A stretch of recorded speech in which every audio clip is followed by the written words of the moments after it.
দেশ বা দেশের বাইরের থেকে যারা যে যেখান থেকে, তো তাদের জন্য এই ভিডিওটা খুবই গুরুত্বপূর্ণ। আপনার ভিডিও না টেনে চলে, তাই আপনাদের কাছে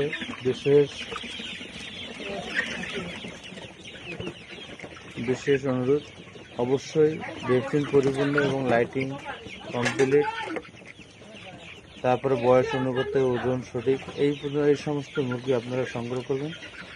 অবশ্যই পুলেট সংগ্রহ করার আগে ল্যাব টেস্ট করে অবশ্যই পুলেট মুরগি সংগ্রহ করবেন।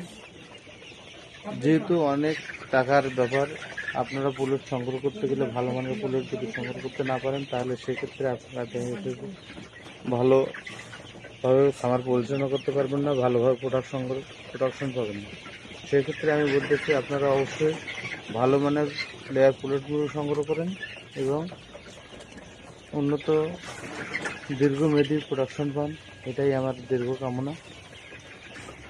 তো যদি কোনো খামারি ভাই বোনেরা 100 দিনের আগের পুলেট মুরগি সংগ্রহ করতে চান, তো অবশ্যই আমার স্ক্রিনে দেওয়া নাম্বারে যত দ্রুত সম্ভব যোগাযোগ করে আপনারা স্ক্রিনে দেওয়া যে লেয়ার মুরগিগুলো দেখতে পাচ্ছেন, এই মুরগিগুলো সংগ্রহ করতে পারবেন। এই মুরগির জাত হচ্ছে কাজী হাইসেস ব্রাউন। এখানে মুরগির সংখ্যা আছে প্রায় 3000 পিস। যে কোনো খামারি ভাই বোনেরা আমার সাথে সরাসরি যোগাযোগ করলে আমার কাছ থেকে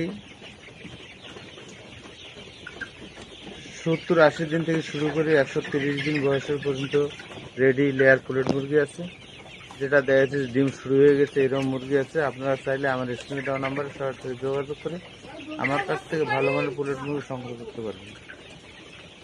বর্তমান লেয়ার পুলেট মুরগি অনলাইন বিক্রেতাদের মধ্যে অনেক দুষ্কৃতি বা অনেক খারাপ চক্র রয়ে গেছে, যারা দেখা যায় খামারি ভাইদেরকে অনেক বিভ্রান্তির মধ্যে ফেলেন। তাই আমি বলতেছি আপনারা কোথাও যোগাযোগ না করে আমার স্ক্রিনে দেওয়া নাম্বারে সরাসরি যোগাযোগ করে আমার খামারে এসে মুরগি দেখে আপনারা মুরগি সংগ্রহ করবেন। এছাড়া যদি আপনি নতুন উদ্যোক্তা হয়ে থাকেন, যে কোনো পরামর্শের জন্য আমার সাথে যোগাযোগ করতে পারেন এবং আমার কমেন্টে লিখে জানাবেন। যদি কোনো খামারি ভাই বোনদের কোনো রকম প্রশ্ন থাকে, আপনারা অবশ্যই আমার কমেন্টে লিখে জানাবেন। ভালো থাকবেন, সুস্থ থাকবেন।